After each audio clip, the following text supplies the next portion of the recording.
Bonjour tout le monde et bienvenue sur la chaîne Artefia. Aujourd'hui, je vous propose une courte vidéo concernant mes choix d'objectifs, en espérant que, ce dont je vais vous parler va être en mesure de vous donner quelques trucs quand va venir le temps de faire vous-même l'acquisition d'objectifs. Selon, bon, à mon avis, il y a au moins 3 paramètres qui se posent avant l'achat d'un objectif. La première chose, c'est l'utilisation que vous voulez en faire, à savoir, est-ce que vous faites de l'animalier, est-ce que vous faites du paysage, est-ce que vous faites du portrait, est-ce que vous faites de la photographie de produits, de la macro-photographie, ou bref, tout, peut-être, ça se peut. Alors, ça, c'est un des paramètres qui vont influencer grandement le choix d'un ou des objectifs que vous allez utiliser.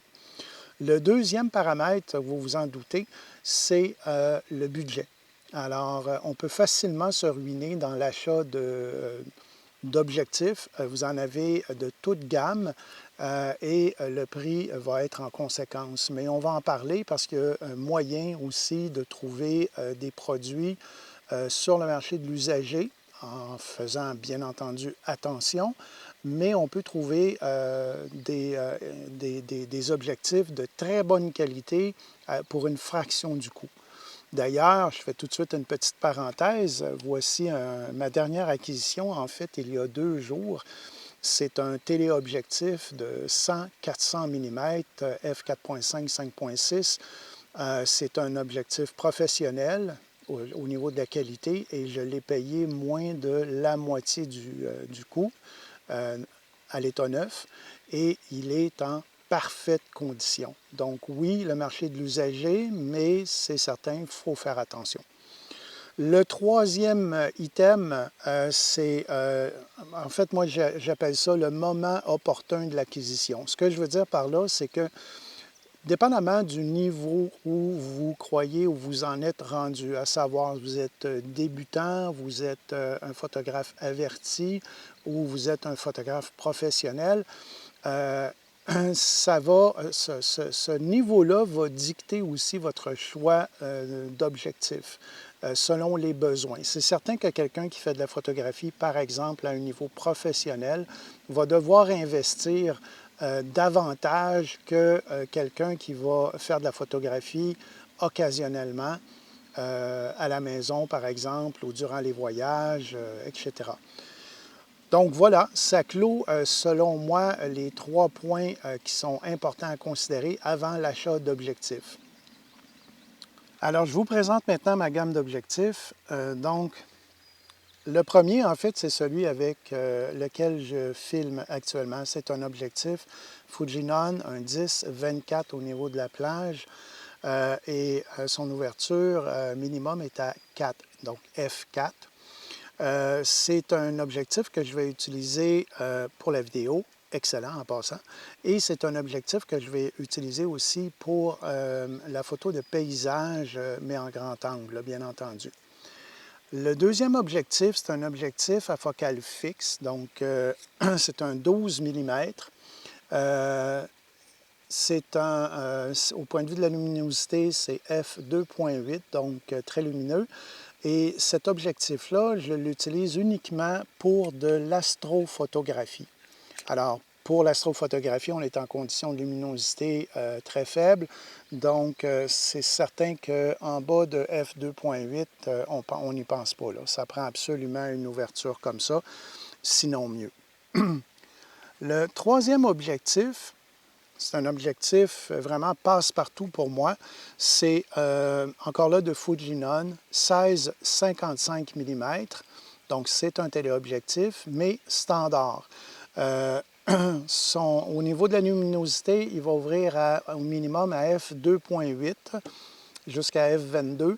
C'est un objectif de qualité professionnelle, fait partie de la gamme de Fujinon, le Red Badge, qui est en bas ici, là, donc les objectifs XF.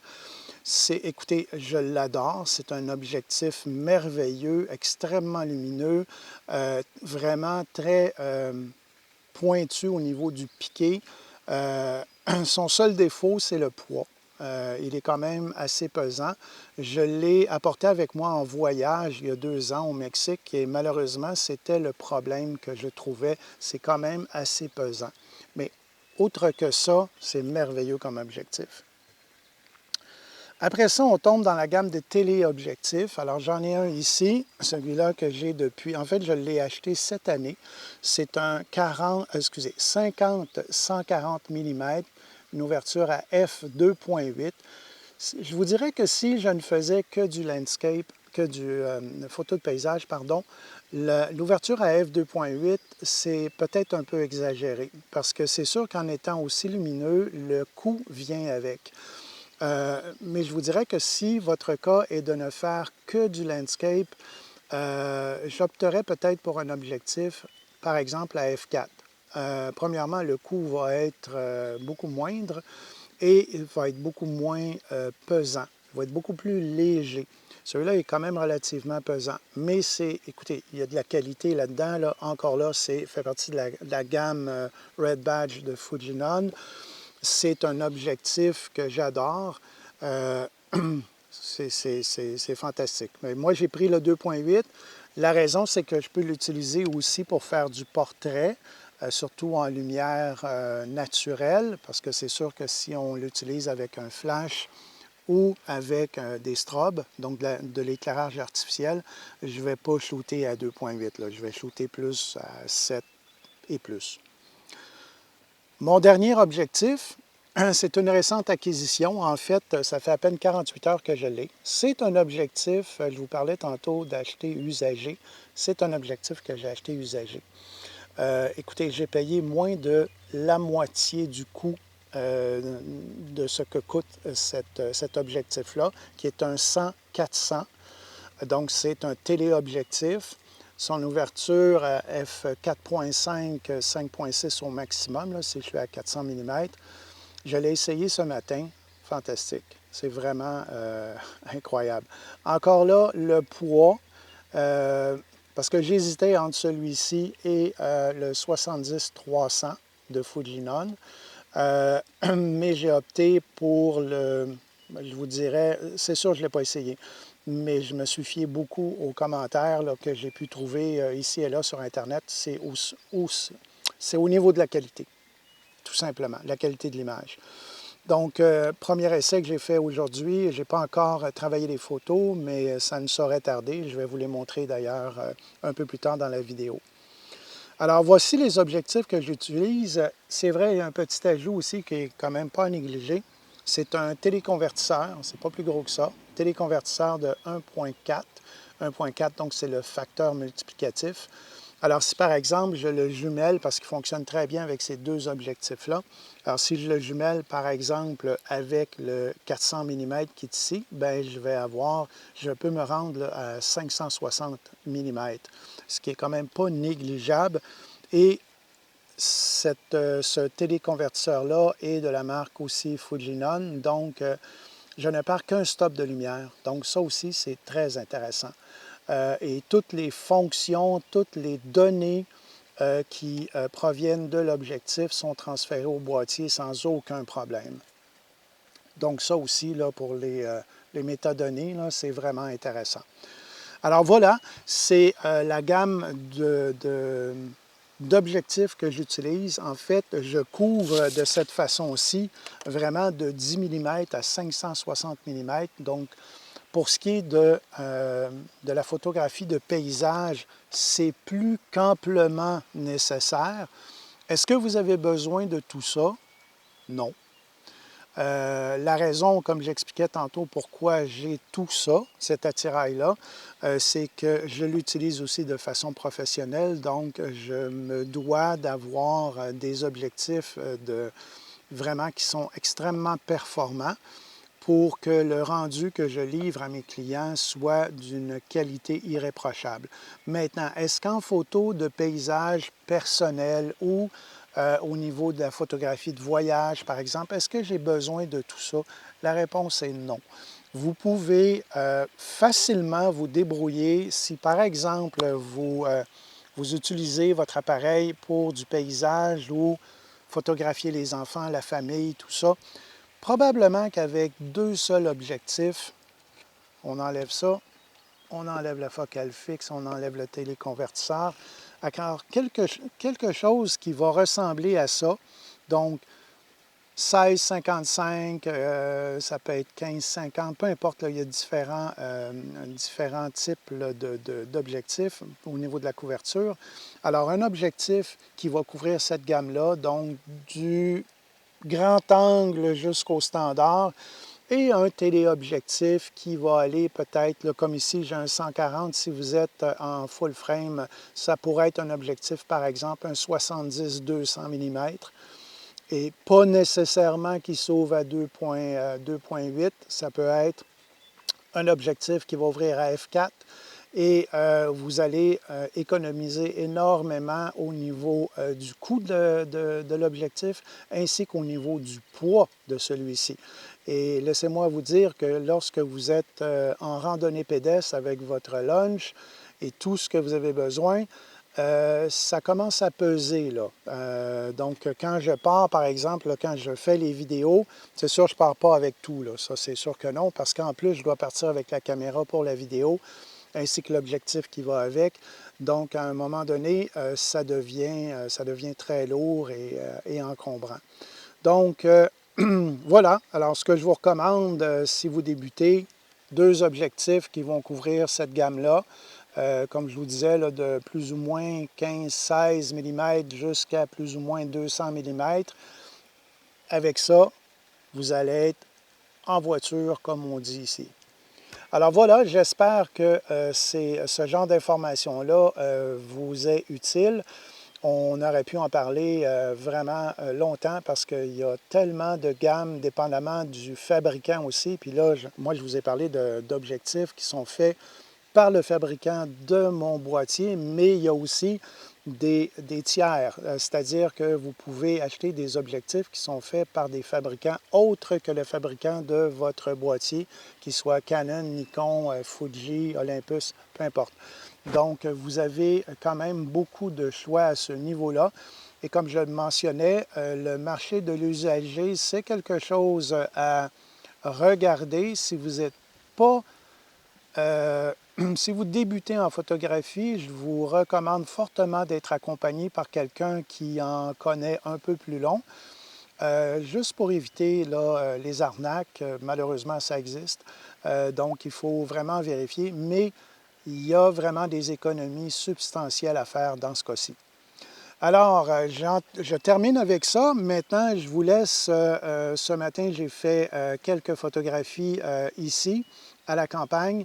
Et en fait, j'ai fait la photographie de paysage, mais cette fois-ci, je n'ai utilisé que les 2 téléobjectifs, simplement pour vous montrer que la photographie de paysage, ce n'est pas que l'affaire que du grand angle. Loin de là. En fait, quand vous faites de la photographie de paysage avec des grands angles, c'est même, je vous dirais, beaucoup plus difficile.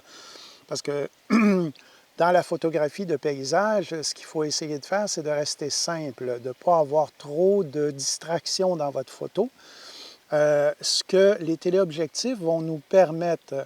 Puis un autre effet aussi très intéressant, c'est la compression. C'est que quand vous utilisez un téléobjectif, votre paysage, en fait, votre arrière-plan va sembler être plus près. Ça peut vraiment être très intéressant. Tandis qu'avec un grand angle, bien là, c'est l'inverse. Tout est vraiment loin et tout va être vraiment petit. Donc, il y a des circonstances où le grand angle est un excellent choix et il y en a d'autres où les téléobjectifs sont vraiment des outils appréciables. Alors, ce n'est pas que pour faire de la photo sportive ou de la photo animalière, loin de là. Alors, je vous laisse avec quelques clips, quelques vidéos très rapides sur ce que j'ai pris comme photo ce matin. À bientôt!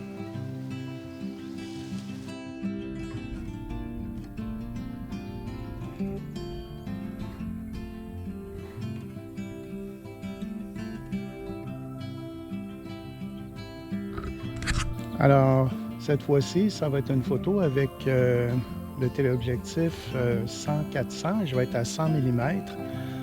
Et Mon sujet, en fait, va être tout simplement l'arbre qui est juste là avec une partie des clôtures qui sont là et surtout les nuages qui vont être vraiment, qui vont donner de la profondeur. C'est un peu une atmosphère, moody, excusez l'anglicisme. Donc, on y va, ISO 160, la profondeur, on va y aller avec F13 et 1/80e de seconde, toujours en mode manuel. Cette fois-ci, mon déclencheur est à 10 secondes, tout simplement parce que plus le téléobjectif est long, plus il y a des vibrations, donc le temps de se stabiliser. C'est mieux comme ça. Alors voilà, donc, oui, on est correctement exposé. On va voir ça en post-traitement.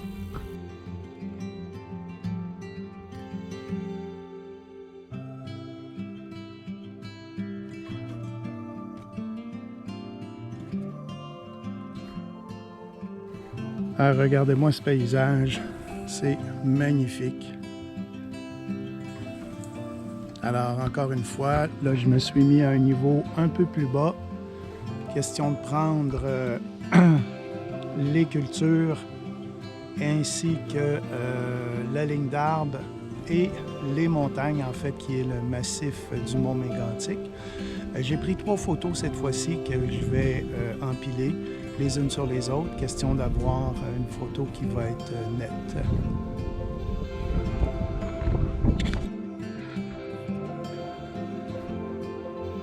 Alors, une dernière photo. Regardez-moi ce paysage. C'est magnifique. Coucher de soleil incroyable dans les nuages. Il est presque 20h30, donc c'est vraiment l'heure où le soleil se couche. Alors,